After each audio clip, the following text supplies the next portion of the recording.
You just signed your own ruin, Jess. I'm Mike. For 4 years, I was married to Jessica. We weren't some fairy tale couple. We came from different worlds.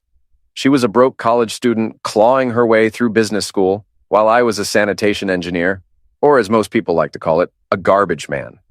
I wore the title with pride. Every day I came home smelling like hydraulic oil and sweat, but that paycheck was solid, and I made absolutely sure it covered everything. Her tuition, textbooks, rent, utilities, even the groceries she'd load into our fridge without thinking twice. Back then, Jessica played the part of the grateful partner. She'd light candles, cook dinner, curl up with me on the couch while whispering about the future.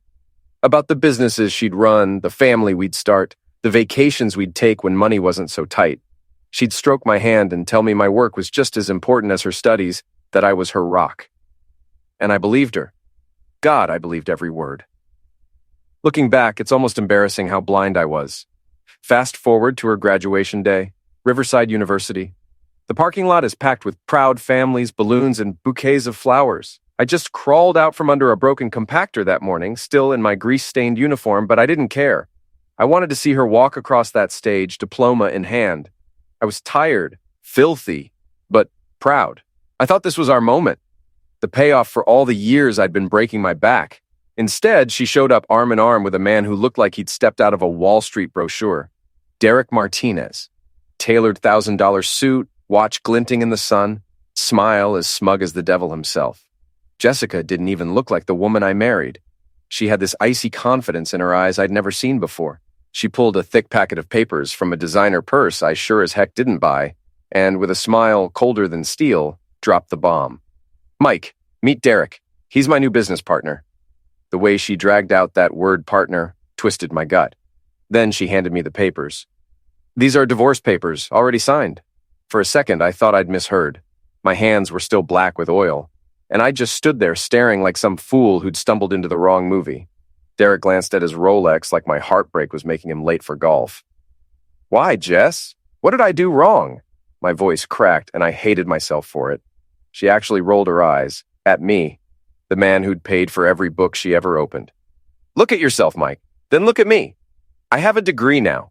I'm going to be managing million-dollar properties while you collect garbage and rot away in that scrapyard. We're not compatible anymore. Then Derek leaned in, his cologne hitting my nose like poison. Nothing personal, buddy. Some people are meant for bigger things, others for manual labor. That's just the natural order. That disgusting scrapyard she sneered about? It was mine. Inherited land from my uncle. Sure, it looked rough. Rusted cars, scattered scrap, and the mobile home where I lived. But it was home, and more importantly, it was about to become their jackpot. I want the property in the divorce, Jessica said smoothly, like she'd rehearsed the line. I helped maintain it for 4 years, a lie so bold I almost laughed. She'd never lifted a wrench in her life. You can keep your truck and tools. Derek's eyes lit up as he pulled out documents of his own. That land sits in the new commercial development zone. Property values are going to triple in 2 years. Maybe your ex-husband doesn't understand real estate appreciation. I should have exploded right there, but numbness held me still. 4 years of sweat gone in a parking lot. I flipped through the divorce papers, pen in hand, when I spotted a little clause my lawyer had buried months earlier. Something about transferee assumes full liability for pre-existing subsurface utility easements and environmental remediation obligations related to historical third-party installations. Legal mumbo-jumbo, or so Jessica thought. But to me, it was a time bomb she'd just strapped to herself. I signed, handed them back. Good luck, Jessica. Derek smirked, sliding his arm around her waist. Don't worry, Mike, I'll take good care of her. Maybe someday you'll drive by and see our mansion where your trailer used to sit. I climbed into my beat-up truck, their laughter ringing in my ears. They thought they'd pulled off the perfect heist. They had no idea they'd just volunteered for the most expensive lesson of their lives. Because 6 months before all this, while fixing Jessica's car, I found her dash cam memory full. When I went to clear it, I accidentally hit play. That's when I heard it. Her and Derek plotting. Are you absolutely sure that land is valuable? Jessica's voice, dripping with excitement. Baby, trust me, Derek replied. The City Planning Commission already approved the rezoning. Property values are going to skyrocket. Your idiot husband is sitting on a gold mine and doesn't even know it. He really is clueless, always coming home covered in grease, just wanting to watch sports and drink beer. I don't know why I married him. Because you had bad judgment. But now you have me. Once we get that land and flip it to developers, we'll buy that penthouse downtown. You'll finally be the sophisticated woman you were meant to be. I listened to the whole recording, fists clenched, stomach churning. That was the night my marriage died, and the night my revenge was born. They kept talking for 20 minutes straight, peeling me apart like some grotesque inspection. They mocked my job, my clothes, the way my hands shook from the grease and cold, even my laugh. They planned how to manipulate me into signing everything over, sketched out how Derek would quietly divorce his current wife once the developers cut the first check. They cataloged every petty humiliation they intended to heap on me after the land was theirs. Brutal, surgical, precise. But their cruelty bought me something priceless. Time. I didn't stomp across that parking lot and choke them both out, though for a heartbeat the fantasy felt deliciously simple. Instead, I copied the recording and drove straight to Tommy Rodriguez, my old Marine brother and now a one-man private investigation outfit with a reputation for finding things people wanted buried. Tommy's office sat in a strip mall that smelled like fried food and stale air. The blinds were half closed and the fluorescent lights hummed like an apology. But Tommy was a machine. He had a way of turning paper and rumor into ammunition. "That cheating witch," he said after listening, his jaw working like he was chewing glass. "Let's go break Pretty Boy's legs right now. I know guys who'd be happy to do that for cash." Hurt didn't make me violent. Strategy did. "No," I said, and my voice surprised me with how flat and controlled it was. "I don't want him crippled. I want them gutted. Money, reputation, career, the whole package. I want them to watch everything burn legally, piece by piece." Tommy watched me for a long beat, the kind of look that measures a man's patience. "You've changed, brother. You used to be the guy who'd help anyone." "People change when the people they trust most decide to destroy them," I said. Tommy nodded and clicked his pen like it was a loaded tool. He set his PI team on Derek and Premier Realty. They were good. Better than I'd thought. Within 72 hours, they dug up everything. Shell corporations, flashy marketing decks with no revenue, a ledger of loans and investor promises that made it clear the whole operation teetered on the edge of collapse. Derek wasn't a mastermind. He was a hustler with a taste for luxury and a habit of hiding things that could cost him later, like his relationship with Jessica, which he'd neglected to disclose to his divorce attorney to dodge obligations. But that was still only the beginning. Tommy's data painted a picture of vulnerability, not annihilation. I needed something that would clip their wings so hard they could never glide again. "Why don't we look into the land itself?" Tommy said late one night over cheap coffee. "Every parcel has a skeleton in the closet. Maybe there's something under your scrapyard that'll bite them in the backside." That offhand comment cracked the case open. The next morning, I spent the day at the county records office, an ancient building with a musty basement where stubborn clerks guarded yellowed plats and brittle survey maps like relics. I worked through a stack of brittle documents until my fingers went numb, flipping through deeds, easements, and annotations written in cramped fountain pen script. And then I saw it. A 1963 survey map with 2 thick lines scrawled across my property, labeled plainly as Petroleum Pipelines, Continental Energy Corporation. Continental was no mom-and-pop outfit. They were one of those companies whose logo you'd see on billboards and rusted gas station signs. According to the records, the lines had been abandoned in the 1970s when operations shifted, but the paperwork showed something critical. The ownership and the environmental responsibility had never formally transferred. On paper, Continental still owned the infrastructure and, crucially, the federal statutes still bound them to the liabilities tied to those pipelines. I felt a cold sort of elation. This wasn't revenge by fist or flame, it was legal nuclear. If those pipelines ever came back into play, if Continental decided the corridor mattered again, their exposure, compliance obligations, and the hoops they'd have to jump through could be ruinous. I had a way to make money, and reputations vanish without striking a single blow. It was a tool wrapped in statutes and surveys. Tommy connected me with Felix Santos, an ex-military lawyer whose office looked like a command center. Maps tacked to walls, red string connecting notches on paper, binders that smelled faintly of coffee and adrenaline. Felix listened to the story, brows furrowing until the scar above his eyebrow creased. "Revenge case, huh?" he said, tapping his desk. "I like these. What kind of damage are we talking about? Total destruction, I said. Not physical harm, collapse, financial. Make them lose the ground under their feet. Felix's grin was slow and predatory. Those pipeline rights are perfect. Federal regs are picky. Ownership, environmental remediation, compliance. If Continental decides to reevaluate that corridor and those lines come back on the ledger, the cleanup alone could reach 8 figures if any contamination is found, not to mention the political headache for a company that hates headlines. How do we make Continental care? I asked. Patience, Felix said. We have to bait them. You don't call and say, hey, we found your pipes. You create a narrative where Continental sees commercial value in that corridor again. Market shifts, infrastructure needs, proposed development, and you time it so Jessica and Derek are mid-contract with investors. They'll be committed. Financing in place, permits pulled. Backing out then isn't an option without catastrophic losses. How long? Felix shrugged.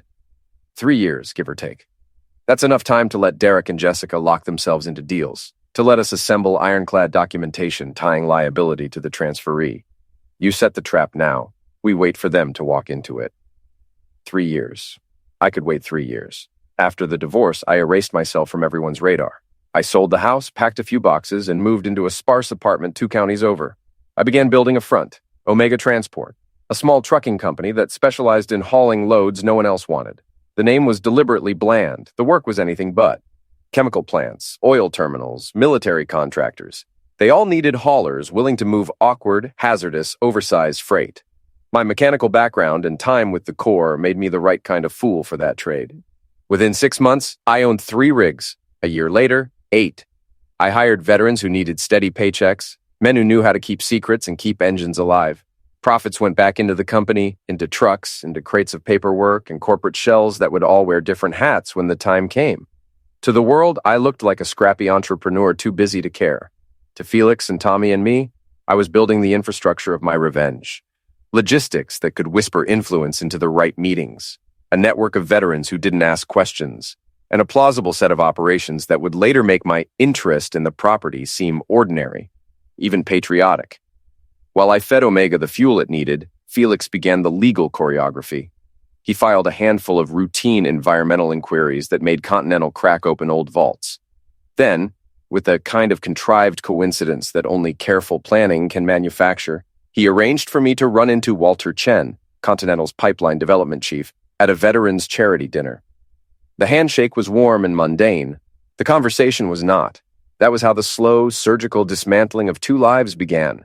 A recorded betrayal, a map in a basement, an ex-Marine with a plan, and lawyers who loved the quiet violence of statutes.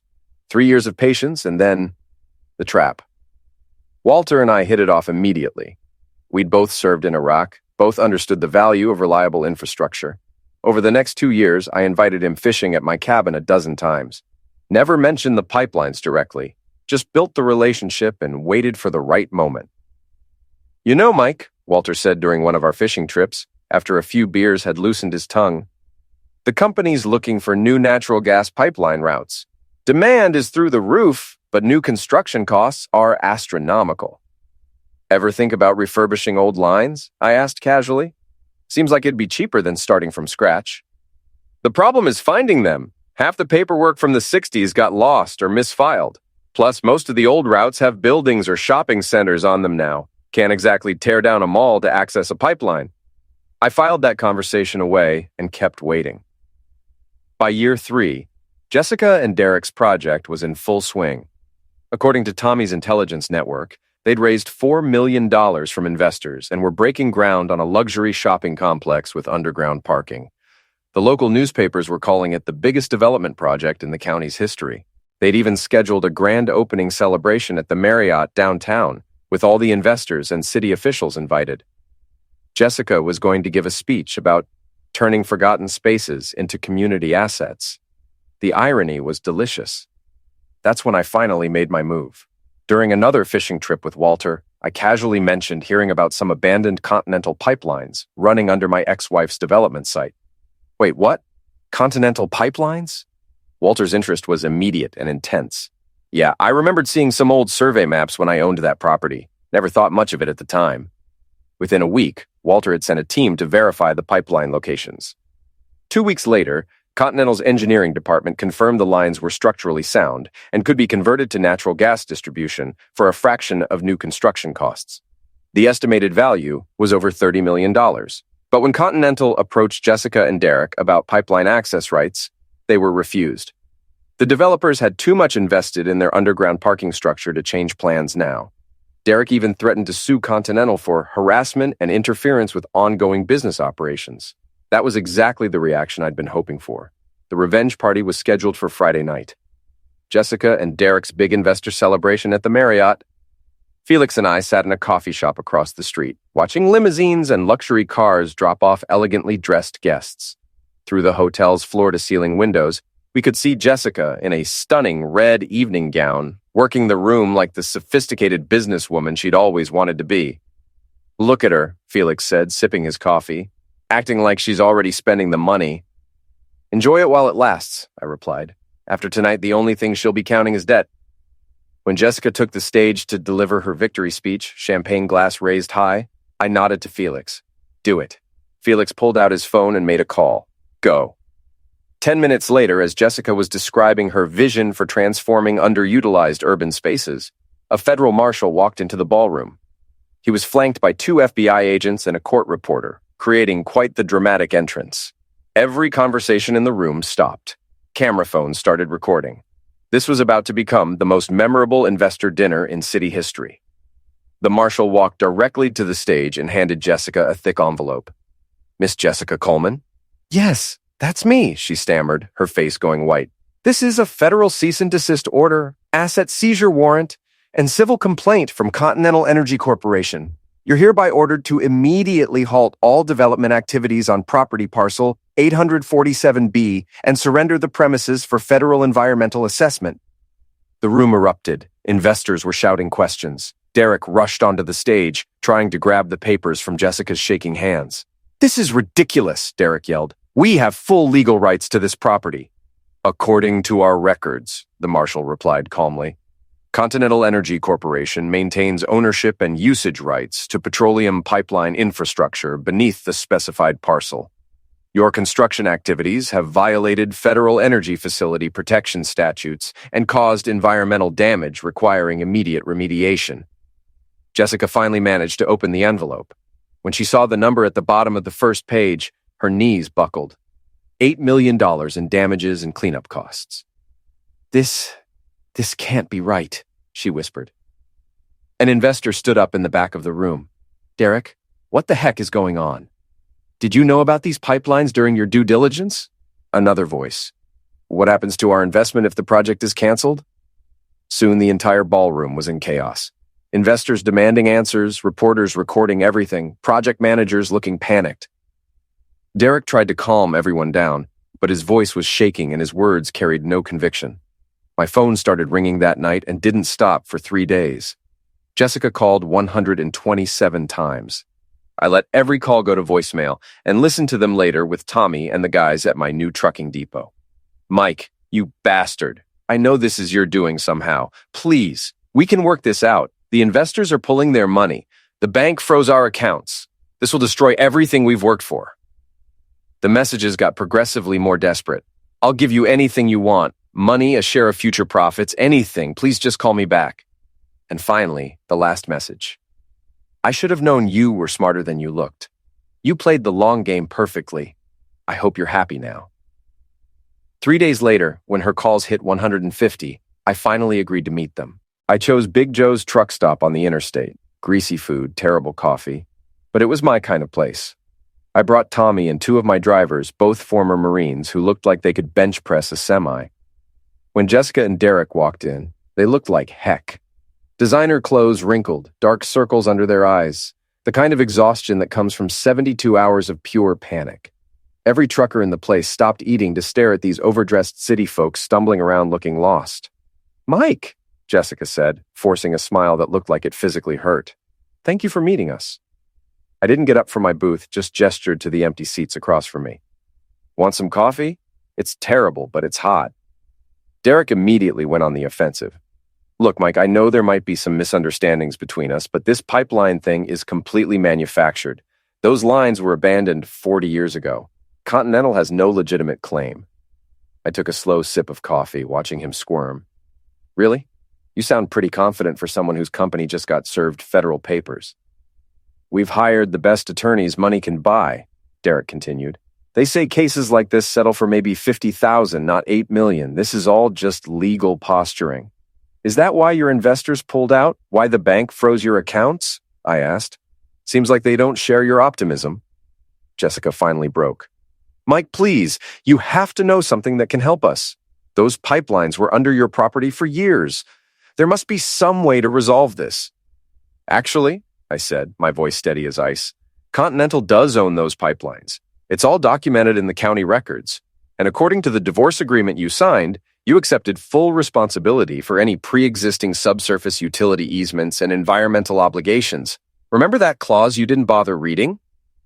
The color drained from Jessica's face completely. But that was just standard legal language. Nobody actually enforces those old pipeline claims. Funny thing about standard legal language, Felix said, appearing behind them like a ghost. It becomes very important when someone builds a 3-story underground garage directly through active utility infrastructure. Derek spun around. Who the heckle are you? Felix Santos, Mr. Coleman's attorney. Felix sat down uninvited, spreading legal documents across the sticky table. And you, Mr. Martinez, are in deep crap. Felix opened his briefcase like he was revealing treasure. According to your publicly filed construction permits, you plan to excavate 40 feet below grade for your underground parking structure. These excavations directly compromise the structural integrity of Continental's pipeline system, potentially causing catastrophic environmental damage. This is insane, Derek said, but his voice was cracking. Those pipelines haven't been used in decades. Legally, they're still active infrastructure, Felix replied with the patience of someone explaining basic math to a child. And Continental has now decided to reactivate them as part of their new natural gas distribution network. Your project doesn't just violate environmental law, it threatens national energy security.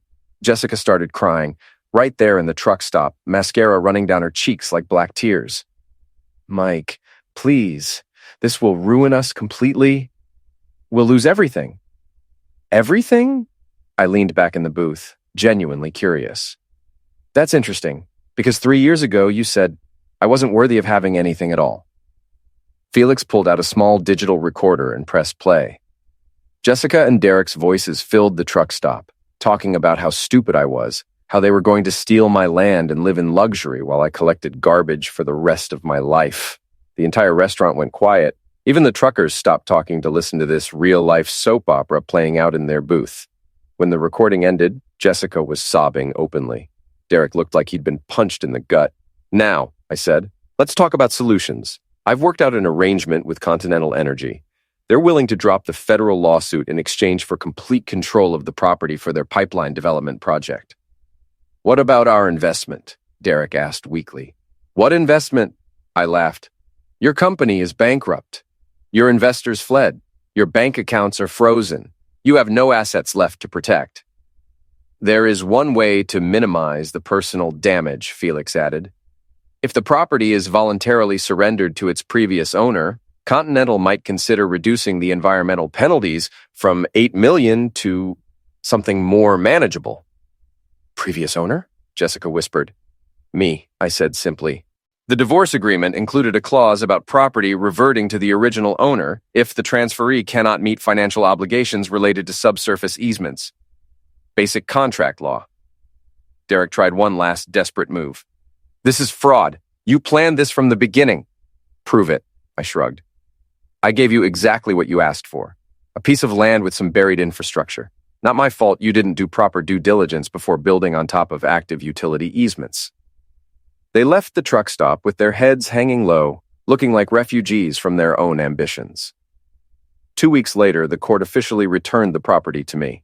I immediately signed an exclusive development agreement with Continental Energy for their natural gas pipeline project.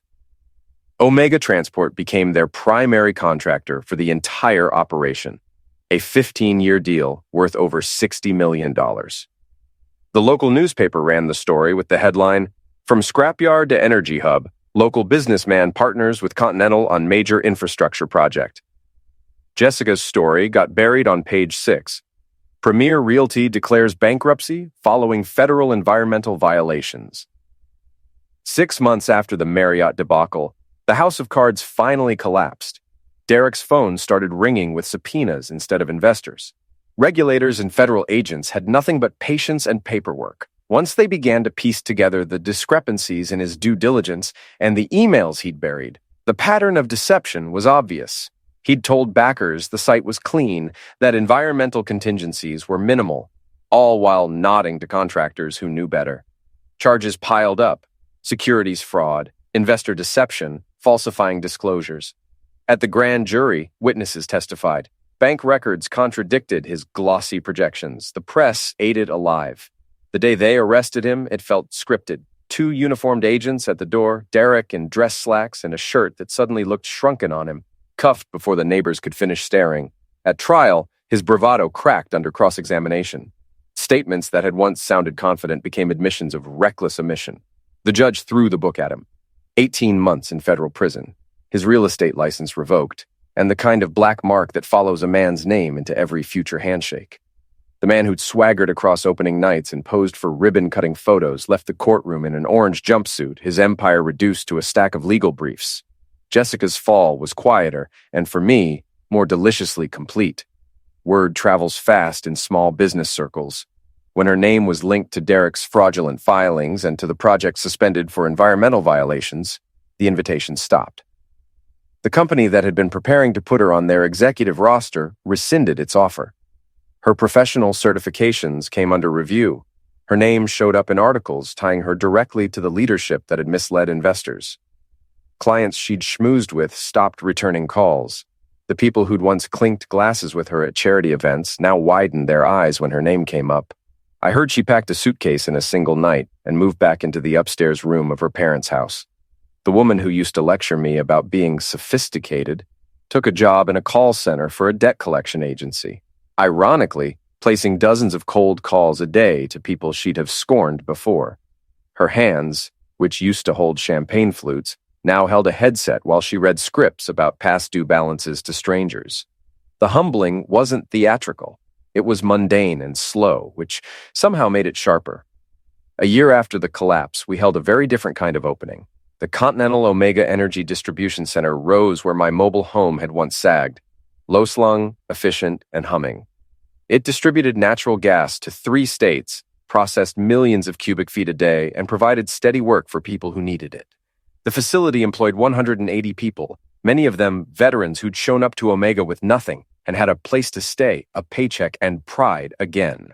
Local tax revenue from the plant padded school budgets and funded infrastructure projects the county had been arguing about for years. I wore my best work clothes, clean Carhartt pants, a polo shirt with the Omega Transport logo stitched over the heart. It wasn't a suit, but it was mine. The lot smelled of barbecue smoke and diesel, laughter, and the banter of men and women who'd earned every shift. Walter from Continental stood near the control room. Felix and Tommy took turns trading the kind of smug grins that come from a plan executed on schedule, and a half-dozen other veterans who'd been with me since the early rigs lined up like a small army. A ribbon was cut. Cameras flashed. Politicians made the polite noises they make when they want to sound supportive and not look jealous. A local reporter pressed a microphone into my face and asked the question I'd been expecting since the first survey map. "Mr. Coleman, what's your secret? How did a small-time scrap dealer build something like this?" I looked down at the steaks sizzling on the grill, thought about grease-stained hands at dawn, and said, "No secret. 2 things. Never let people underestimate you, and never forget who had your back when times were hard." It was short, true, and deliberately boring, because the story behind it didn't need theatrical language to be impressive. Tommy clapped me on the shoulder and handed me a beer. "To the brothers who always believed in you," he said. "To everyone who thought we'd never amount to anything," I answered, and we drank. As the sun slid behind the plant, the metal tanks and pipes caught the light and threw amber reflections across the cleared land that Jessica once called worthless. Kids from the county, future employees maybe, ran around the grass. The mayor talked about new scholarships funded by the tax receipts. In the crowd, men and women who had few chances before now talked about mortgages and new school supplies. The whole thing was practical, useful, and stubbornly ordinary in a way I liked. Somewhere across town, I imagined Jessica in the dim quiet of her parents' house, the divorce papers and the old legal jargon finally making sense. The clause she'd dismissed as boilerplate, the one that folded liability into the property's future owner, had done the work she and Derek never suspected. The land they'd chased as a shortcut to wealth had become wealth for someone else, me and the people I cared about.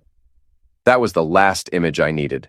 The scrap dealer had built an empire out of what everyone else had laughed at, and he'd done it the long way, legal and loud in all the right places.